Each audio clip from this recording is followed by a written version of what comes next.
सीकर जिले के निकम थाना के पास ही अरावली की वादियों में स्थित भगेगा धाम आश्रम पर आश्रम के संत तुलसीदास जी महाराज ने राष्ट्रीय सामाजिक जन चेतना मंच के अध्यक्ष मदन लाल भाटिया के सानिध्य में कदम का पेड़ लगाया। इस दौरान उदयपुर भाटिया संवाददाता आश्रम पर पहुंचकर वृक्षारोपण की इन तस्वीरों को कैमरे में कैद कर लिया।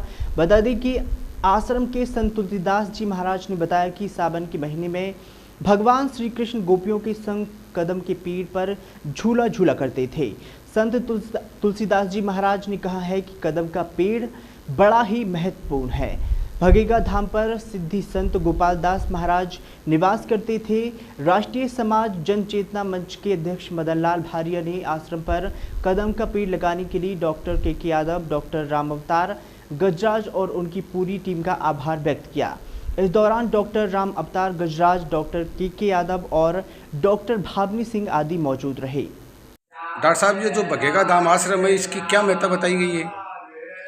शेखावाटी के प्राचीन धार्मिक स्थलों में भगेगा धाम जड़ाएं से 5 किलोमीटर दूर एक प्राचीन अरावली की पहाड़ियों के बीच में स्थित धाम है। यहाँ बहुत ही परम सिद्ध संत गोपाल दास जी महाराज जी रहा करते थे। गोपाल दास जी महाराज ने एक समय इस पहाड़ी पर स्थित एक शेर का शिकार किया था जी। वो शेर की जो सिर है वो आज भी यहाँ पे इस स्थल पे, तपोस्थली पे उपलब्ध है और उसमें आज तक किसी प्रकार का सड़न गलन देखने को नहीं मिला है। ये एक बहुत बड़ा चमत्कार है कि वो जो शेर है उसका जो सिर है वो यथावत रूप से नेचुरल रूप से इस तपोस्थली पे विद्यमान है और उस पे ही गोपाल दास जी महाराज सोया करते थे। उसका जो चमड़ा है वो भी उनके बिस्तर के रूप में काम में आता था। ये गोपाल दास जी महाराज लगभग 100 साल पहले यहाँ पे कई बार लोग बताते हैं कि शेर का रूप धारण भी कर लेते थे। इतनी बहुत बड़ी सिद्धि थी। और यहाँ पर एक कुआं है जो 7 हाथ के नीचे भी आज भी पानी व्याप्त है और कई बार वहाँ पे प्राचीन रूप से तो बताते हैं, महाराज श्री बताते थे कि यहाँ पे दूध दही की नदियाँ बहा करती थी, लेकिन किसी मुगल काल में किसी ने उसके ऊपर गाय का पूंछ डाल दिया था उस स्रोत के ऊपर, तो उसके बाद में ये बंद हो गई। लेकिन वो जो जलधारा है वो निरंतर उसको ऐसे आज भी प्रवाहित है और बहुत ही शीतल और चमत्कारिक जो जल है वो आज भी इस नदी के धरातल के क्षेत्र में आज भी उपलब्ध है, जिसका यहाँ पे गौशाला और बहुत सारे हजारों जीव जंतुओं को लाभ मिल रहा है।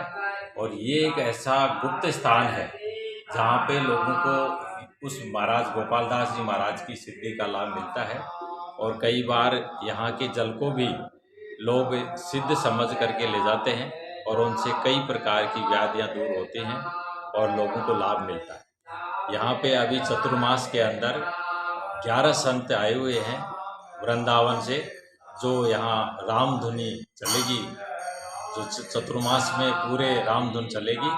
और जो माननीय समाज सेवी राष्ट्रीय सामाजिक चेतना मंच के अध्यक्ष मदन लाल जी भाटिया जी की अध्यक्षता में ये कार्यक्रम और यहाँ पे निरंतर भंडारा जारी रहेगा और आने वाले श्रद्धालुओं को निरंतर लाभ मिलेगा। बोले गोपाल दास जी महाराज की जय। तो डॉक्टर साहब, ये रामधुनी कार्यक्रम कितने सालों से चलता आ रहा है यहाँ पर? ये हर वर्ष इसी चतुर्मास के अंदर बुलाए जाते हैं और ये 11 कभी 21 संत यहाँ पे आते हैं।